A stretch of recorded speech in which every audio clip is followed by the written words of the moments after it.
I want to ask you about something happening as we sit here and speak, and that, of course, is Israel is striking Rafah. I know that you have paused, Mr. President, shipments of 2,000-pound U.S. bombs to Israel due to concern that they could be used in any offensive on Rafah. Have those bombs, those powerful 2,000-pound bombs, been used to kill civilians in Gaza? Civilians have been killed in Gaza as a consequence of those bombs and other ways in which they go after population centers. If Joe Biden loses the 2024 U.S. presidential election, it will be his own damn fault. No wacky intro this time. I'll put my usual content warnings here, but I'm not doing any musical bit. I just want to get this message out here. In a previous video titled, "It is time to abolish the state," I said that I have grown an increasing distrust towards the Democratic Party. Since then, I have not gone back on those sentiments. And I think that it is only fair to say that with the previous term that Joe Biden has served, I still think that that is the case. We're talking about Roe versus Wade being overturned during his term. We're talking about an increasing number of anti-transgender bills being introduced every year since he took office. We're talking about not only his complicity, but his flat-out open endorsement, despite his hesitancy, to the Israeli genocide of Palestinians. All while he's taken office, he and the broader liberal demographic has stated that it's the Republicans' fault that this is all happening under his watch. And you know what, to be fair, in some cases, yes. For example, the Supreme Court definitely has a lot more power in some cases than he does, especially when it comes to things like Roe versus Wade. At the same time, however, he's still the fucking top dog. And we talked about how Donald Trump has demonstrated even more power when he took office. So this means that now that Joe Biden has that power, he has not really been able to exercise so much of it, and when he has been able to exercise it, he has conceded to some of the worst fucking people on our planet. This is all stuff that I already said in my video, "It's time to abolish the state," and if you really want to see more of what my opinions are on that, I would recommend go watch that. And you'll have to forgive me, y'all, because I have not had my morning coffee. I just woke up like 10 minutes ago. Woke? What? The woke mind virus? Oh my god, I better go back to sleep.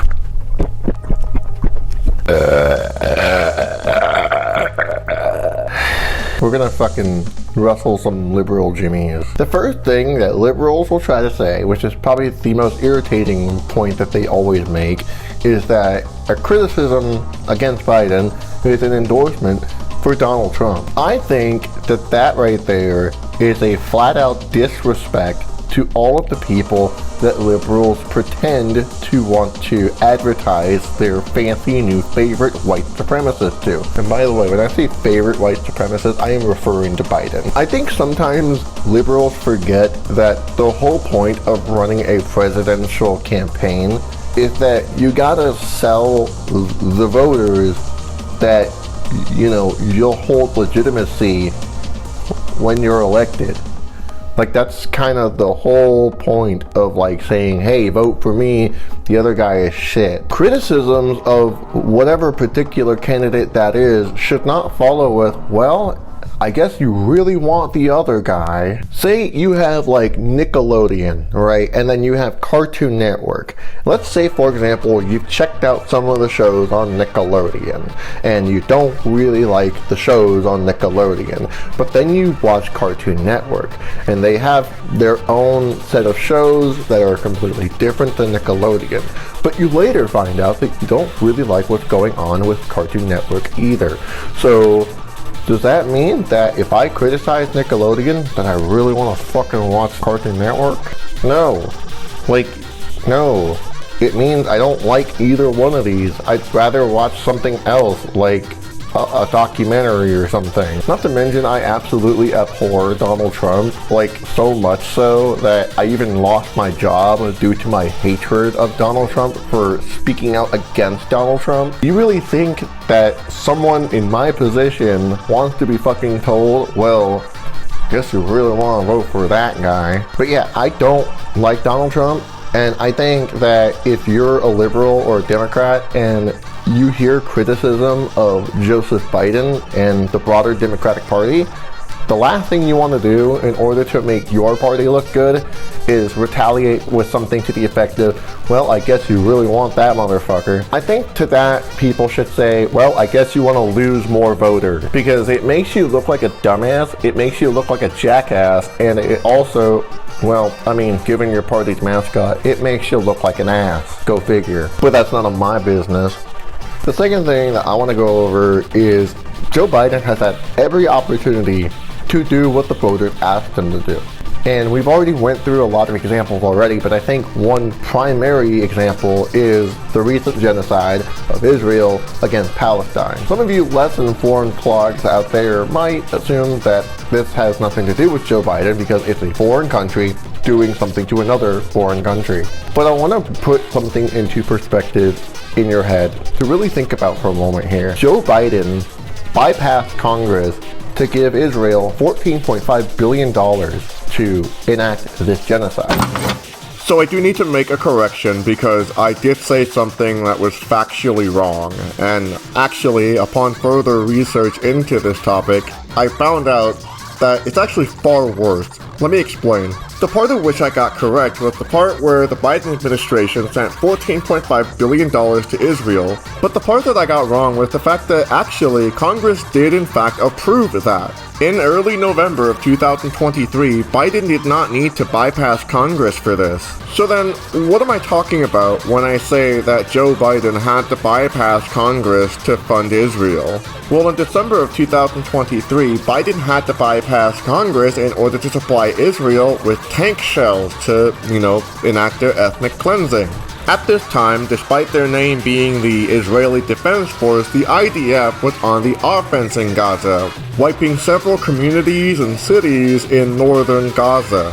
So that's pretty bad, but it gets worse. Later that same month, he sent $147.5 million to Israel, specifically to supply them with even more ammunition. Keeping all this in mind that the Biden administration only sent $100 million in humanitarian aid to Palestine. The same humanitarian aid that the IDF, which Joe Biden gave so much money to, has been blocking at the Rafah crossing. So yeah, it's a lot worse than even I fucking thought. Now put that into perspective. Joe Biden has bypassed Congress twice in order to fund a genocide, while liberals at home are saying that Biden has no power because the Supreme Court has the majority Republican vote.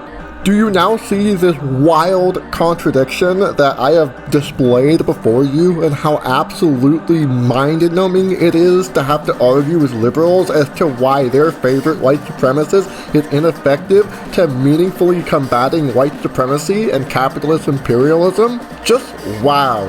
Wow. Yeah, he gave $100 million to Palestine for humanitarian aid, but if you really consider the concept of a million versus a billion, that is a wide juxtaposition. Yeah, I really had no idea how bad it really was when I recorded this bit. It's so much worse. And there is a clear bias in favor of the IDF exterminating Palestinians. But here's the other thing too, right? The IDF, when they get conscripted by the state to do this genocide, they come home and they get free health care. This is a military conscription that you can end up in jail for if you don't get involved in this genocide. In fact, there has been teenagers who have already done this in the Israeli state. Such as Tal Miknik, an Israeli teenager who refused to join the IDF and their ethnic cleansing campaign. As a result, this teenage anti-fascist has served jail time and has since been released and will likely refuse once again and serve even more jail time. Not to mention, in September of 2023, which is before the October 7th attack, 230 students signed an open letter saying that they will not follow through on their conscription in joining the IDF and their ethnic cleansing campaign of Palestinians. Yet even the youth don't want to participate in this ethnic cleansing campaign. But I'm getting off topic because they get free healthcare, and you have to now consider that $14.5 billion that went to the IDF with our taxpayer dollars is not going to anything that is remotely related to free healthcare for us. And I think one of the biggest things that the Democratic Party has been hearing from most of its critics is that you need to do something progressive like introducing free healthcare. Here in the United States, we have privatized healthcare, which means that insurance companies get a priority when it comes to anything that has to do with healthcare. It means that the entire healthcare industry in the United States has a paywall. It specifically has a paywall. Prices for drugs are always expensive, and on top of that, it's like he's not conceding to anything his voters are actually saying when it comes to things like defunding the police, or abortion, or trans rights. These are things that are pressing issues that are not making Biden look good right now. When you talk about the economy, of course, it is by far the most important issue for voters. It's also true right now, Mr. President, that voters by a wide margin trust Trump more on the economy. They say that in polls. And part of the reason for that may be the numbers. And you're aware of many of these, of course. The cost of buying a home in the United States is double what it was when you look at your monthly costs from before the pandemic. Real income, when you account for inflation, is actually down since you took office. Economic growth last week, far short of expectations. Consumer confidence, maybe no surprise, is near a 2-year low. With less than 6 months to go to Election Day, are you worried that you're running out of time to turn that around? We've already turned it around. Look, you look at the Michigan survey. For 65% of American people think they're in good shape economically. They think the nation's not in good shape, but they're personally in good shape. The polling data has been wrong all along. that's not a good way to respond to the uncommitted voters of Michigan, Biden. And this is what I mean when I say, like, if he loses this upcoming election, it will be his own damn fault, flat out. It is not going to be our fault, the voters, for not voting for somebody who is just your favorite white supremacist. I find it really baffling that they also do try to do this whole, like, if you don't like Joe Biden, then you clearly like the other guy, when it's like, why don't you pick somebody who is not just another white supremacist? Why do I keep saying he's your favorite white supremacist? Well, my friend, like, the thing is, if you paid attention, especially throughout the 90s, Joe Biden has endorsed the Crime Act. And this in particular targeted black and brown communities in the United States disproportionately so. Like, I don't know if you understand, but like, because of like his entire stance on crime and all that, he's pretty much like the grandfather of the war on drugs. He's not even remotely progressive. He's just a blue conservative. He's just blue MAGA. In fact, when we criticize Donald Trump, for example, we often cite his increase of the surveillance state and his tax breaks for the rich, his divestment of education. We talk about his neglect with COVID-19 and how he horrifically mistreated that whole pandemic. Not to mention his love and support for white nationalists and conspiracy theories, for his love for spreading misinformation, for saying fake news, aka Lügenpresse, if this was 1930 Germany, to pretty much anything that criticizes him. Not to mention his general bigotry and racism and misogyny. I mean, I could go on, but I digress. But meanwhile, what's the Democratic Party's main argument against Donald Trump? Or rather, what's the broader liberal argument against Donald Trump?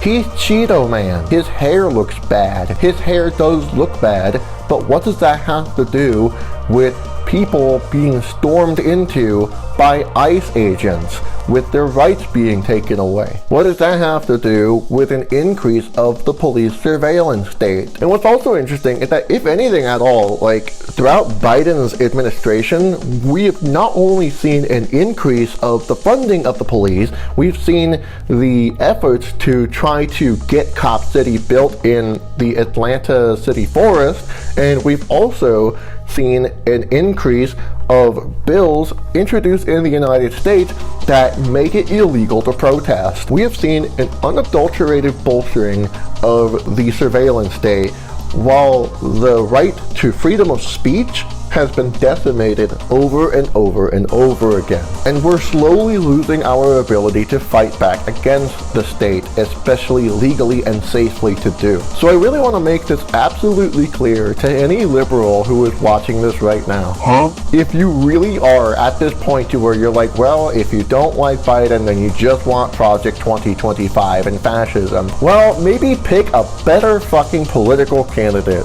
Even Bernie Sanders is pulling this shit. In case you haven't heard, there's an election coming up this November, and it's the most important election in the modern history of our country. Yes, and the Democratic Party said the same thing about the last 3 elections too. Now, I fully understand that while President Biden has some very significant accomplishments, which he has every right to be proud of, there are a number of areas where the administration's response to important issues has been inadequate, or, in the case of Gaza, dead wrong. Personally, I would not have worded it that way, but sure, go on.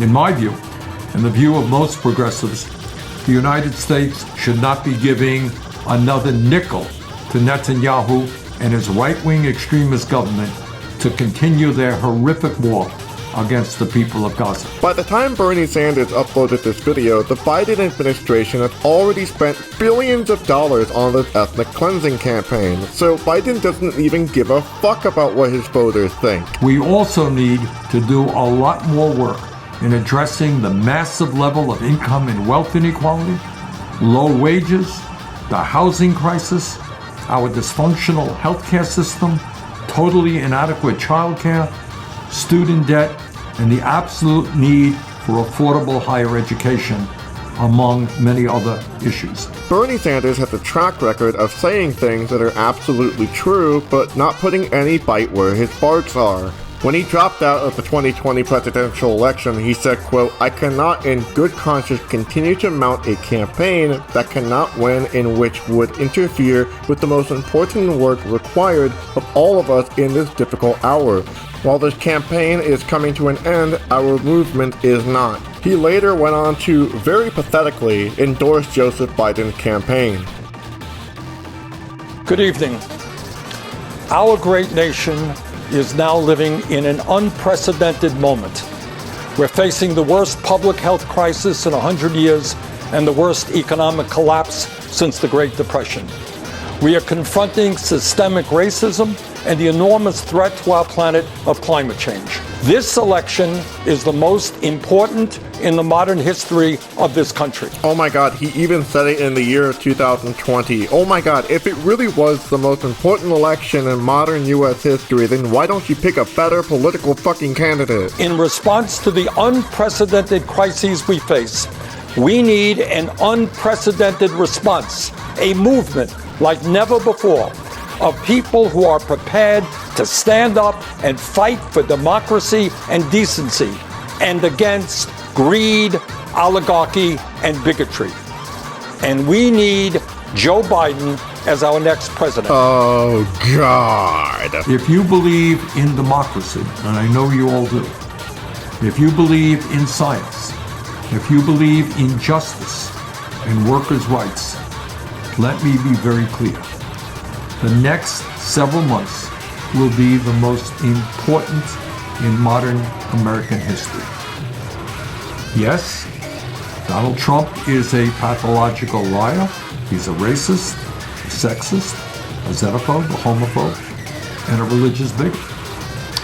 Yup, Donald Trump has denied the election defeat that he experienced and is undermining American democracy every day, peddling conspiracy theories and converting the Republican Party into a cult of the individual.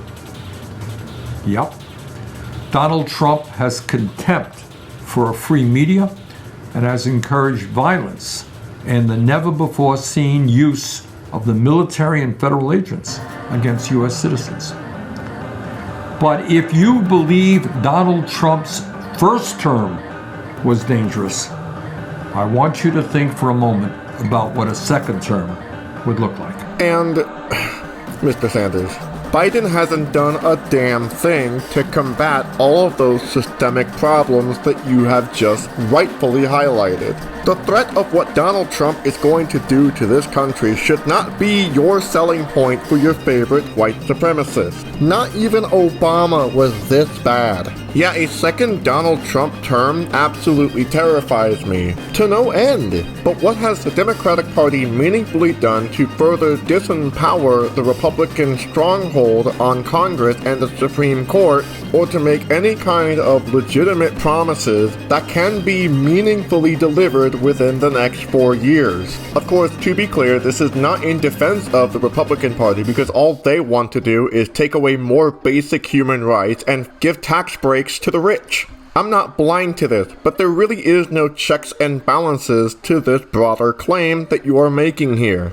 Hence why I said there is no bite to your bark. That goes for you, the broader Democratic Party, the broader liberal movement, and especially to the Biden administration. Just because Bernie Sanders is unequivocally supporting Joe Biden and using the same line of rhetoric and reasoning as you, doesn't mean that we fucking want fascism. It means that we have better standards than, diet fucking imperialism. Right now, this is a dynamic that you're introducing to us, and we're fucking sick of it. I'm going to literally be an actual dictatorship. Oh shit, that's not good. Biden, what are you going to do about it? See, Trump is literally going to be an actual dictatorship. Yeah, I'm not going to do anything to stop the Republican Party from seizing power and consolidating it. Okay, is there anything you could do to help at all? I won't challenge the status quo or bring real change. Wait, nothing? Vote for me, you dirty commie, LOL. Throughout the 2020 election,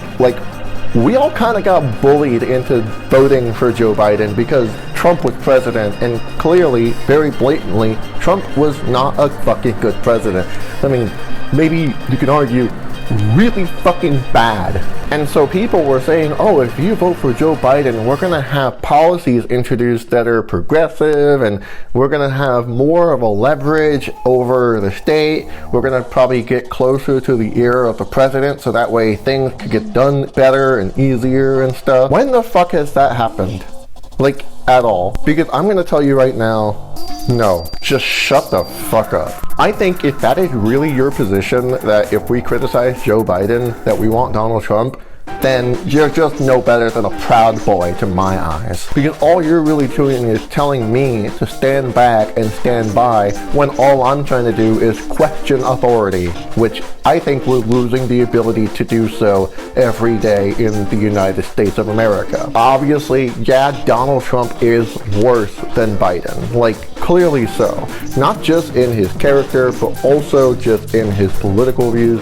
Joe Biden is somebody who pretends to give a shit about the sensibilities of the average everyday American people and the marginalization of people across the world. He does make open, declarative statements in favor of the most vulnerable people in our communities, where Donald Trump will feed into fascist Hitlerian rhetoric.